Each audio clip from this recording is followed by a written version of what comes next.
Hey, how are you? Thank you for following this. Got a fun story today. We'll talk about a couple of household names that you'll know. When you have a hit record, and hip hop bebop was really doing well in 1983, 1984, the phone rings. I may have not gotten paid for hip hop bebop. A lot of people don't know that, and that's a big story. I might have to break over 2 or 3 vlogs, but I wasn't getting paid, but people were calling me. And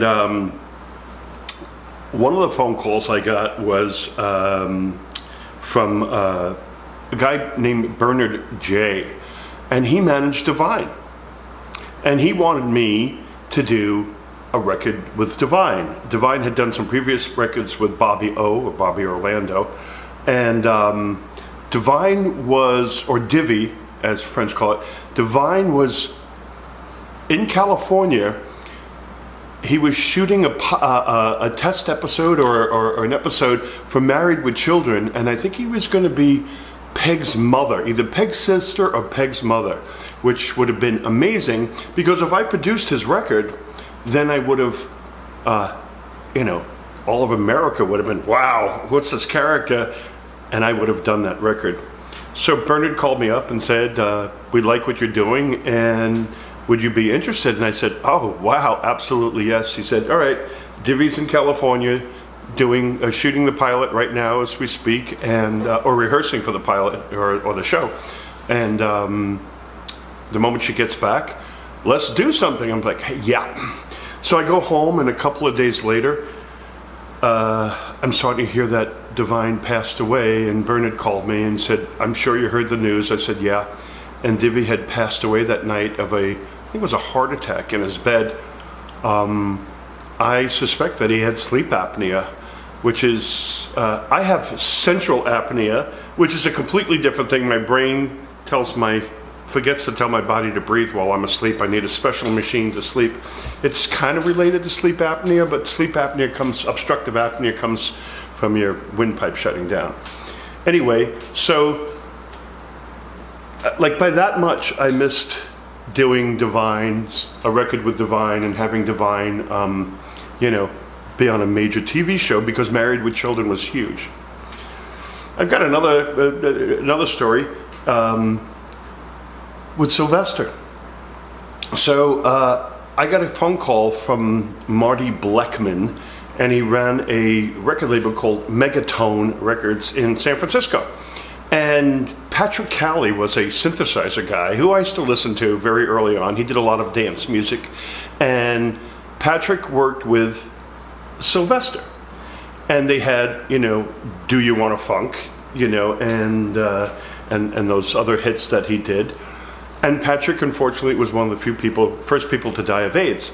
Now, I had ripped off Patrick's song called Come On, I Want to Take You Home, or was it Lift Off for Heat Stroke? He was such a fan, and I didn't know how to write music, so let me emulate a Patrick Calley song. And my record had come out, and I thought it was the new music seminar at the Marriott Hotel, and Marty was staying there, and Marty asked me to come up to his hotel room, and I thought he was going to, give me a really hard time because I had blatantly ripped off the chords from a Patrick Calley track. And I went up to his hotel room, and I was really, really nervous. I didn't know why I was there. And he said, you did that Heat Stroke track, which is like Patrick's. And I thought, oh boy, here we go. This is the grilling that he get. And he said, well, Patrick's not with us anymore, and you're the only person I know who can emulate him. Would you be interested in working with Sylvester? And I was like, oh my God, yeah. So he said, give me a couple of demos, and they'll give it to Sylvester, who he used to call Transvester, by the way. A little inside note there. And we'll send it to Sylvester and see if he likes it. And about 2 weeks later, I got a phone call back, and Sylvester didn't like any of the music. And I asked Marty on the phone, I said, anything I did wrong? He goes, no, Sylvester doesn't like synthesizer music. He wants to be a real musician with like a real bass player and a real guitar and do funk music and not do this synthesizer stuff, which back in that day was only considered a quick fad. A lot of that I Feel Love was considered novelty records, and anything with a synthesizer on it was, something that would pass away in a year or two, and they would go back to rock and roll or funk or jazz or classical, which was the only kind of music available in those days, So I wound up, he gave my music to an artist called Paul Parker, and we did a song called One Look. It's a street record, and it did pretty well. It did okay for, urban radio and stuff like that, but I would have worked with Sylvester. There's a third artist, his name is Meco, M-E-C-O, and during the disco days, when Star Wars came out, he went and he had a budget from, I don't know if he was on Casablanca Records, and he'd go into the studio and do disco Star Wars and disco Indiana Jones. He would take the themes from these things and, did a little with the strings and stuff like that. And he called. He had an apartment up around Lincoln Center, and I went up to his apartment. I remember it was really high up and fancy and looking out over Lincoln Center or Broadway or something like that. He spoke in broken English. I think he was Brazilian or somewhere South America. And he says, "You have a hit record. I'd love to work with you." And I went, "Oh, yeah, great. I know your disco Star Wars. It's kind of tacky, but yeah, okay, I'll get a record out. Let's do it." And he said, "I want you to, co-write with me, produce the whole record, come in the studio, engineer it, and then help me mix it. I have 10 tracks, to work on." I was like, "Oh, great, like a real project, a real album."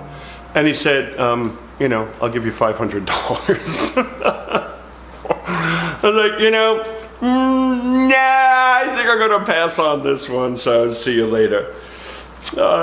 And talking about disco and all that kind of stuff, I don't know, many people don't realize Gloria Gaynor's did I Am What I Am, which was from the Broadway show, and Joel Silver was the producer, and I programmed and played a bunch of the keyboards on that track.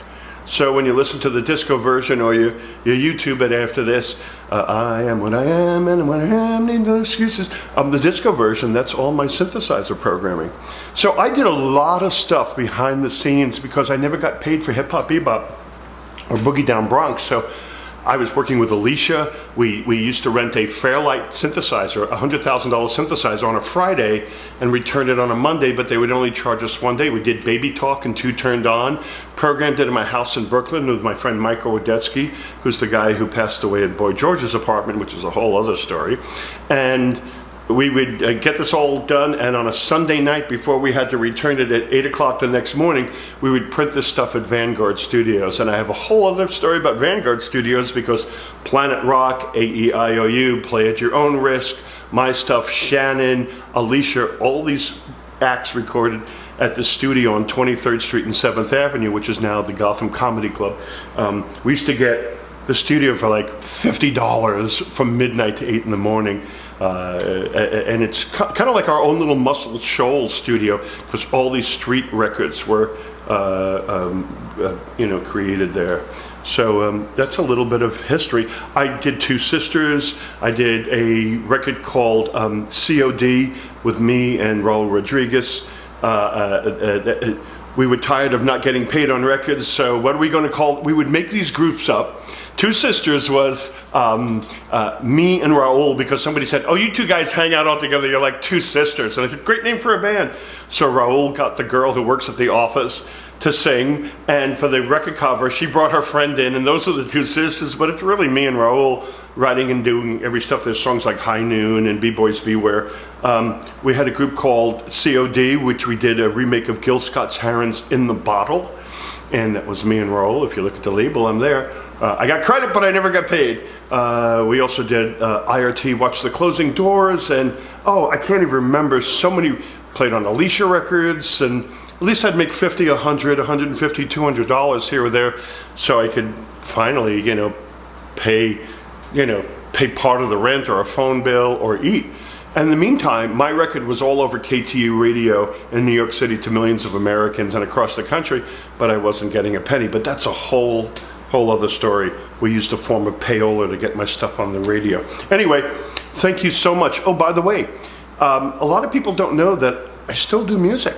If you go to iTunes or Amazon or any of those digital streaming services, type in Man Parrish, Parrish, you'll find I have 120 tracks up there. I do ambient, I do obviously dance, I do some retro stuff, some of my old stuff. I even do film scores. There's a bunch of stuff there. So if you, what happened to him? I'm still doing stuff. All right, thank you so much for following. If you haven't subscribed, please do. It really helps the channel, and I want to keep this alive. I've got a ton more stories to do. Hit that little bell, and when something pops up, it'll come up. I'm trying to do them, get them all out, and put them in little seasons, and you can binge watch or come back to it whenever you want. But I'm finally getting all these stories out. Thank you so much. Thank you, thank you, thank you. Comments are always welcome. I do read all of them. And thank you. Share. Tell your friends. Not share, you know, share. Not, but that share, the other share. S-H-A-R-E, not C-H-E-R. Anyway, please share. Thanks.